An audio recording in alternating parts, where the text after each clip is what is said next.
Assalamualaikum warahmatullahi wabarakatuh. Saya Kepala Sekolah SD Negeri 7 Banjarbaru mengucapkan terima kasih kepada Dinas Pendidikan dan Kebudayaan Kabupaten Pidijaya yang telah menyelenggarakan di SMS pada SD Negeri 7 Banjarbaru. Dan terima kasih juga kepada tim DSNS yang telah menyelenggarakan kegiatannya pada SD Negeri 7 Banjarbaru. Jadi harapan kami untuk ke depan, semoga DSNS diadakan lagi pada SD Negeri 7 Banjarbaru. Sekian dan terima kasih. Wassalamualaikum warahmatullahi wabarakatuh.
di salah satu SD Negeri 7 Bandar Baru yang ada di Pidijaya ya.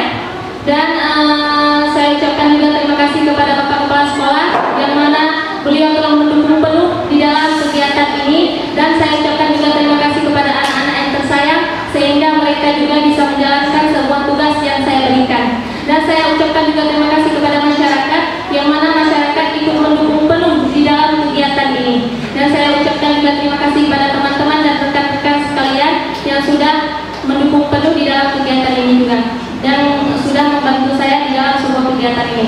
Saya ucapkan terima kasih, dan harapan saya untuk kedepannya supaya program GSMS ini lebih berkembang di dalam kabupaten sehingga dapat meningkatkan mutu anak-anak sekalian, sehingga mereka juga bisa mengembangkan imajinasi mereka sehingga dapat mengekspresikan atau berkarya di dalam karya mereka. Dan saya akhiri, wabillahi taufiq wal hidayah. Assalamualaikum warahmatullahi wabarakatuh.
Assalamualaikum warahmatullahi wabarakatuh. Puji syukur kepada Allah, salawat dan salam kepada Rasulullah. Saya selaku asisten seniman SD Negeri 7 Bandar Baru ingin mengucapkan terima kasih kepada Dinas Pendidikan dan Kebudayaan, terutama dalam bidang kebudayaan, yang telah memberi kesempatan untuk sekolah kami untuk melakukan program GSMS ini. Dan selanjutnya terima kasih kepada kepala sekolah yang telah mendukung penuh program GSMS ini, dan terima kasih juga kepada seniman yang telah bersedia membimbing dan melatih peserta GSMS sehingga bisa tampil pada hari ini. Hanya ini yang dapat saya sampaikan. Assalamualaikum warahmatullahi wabarakatuh.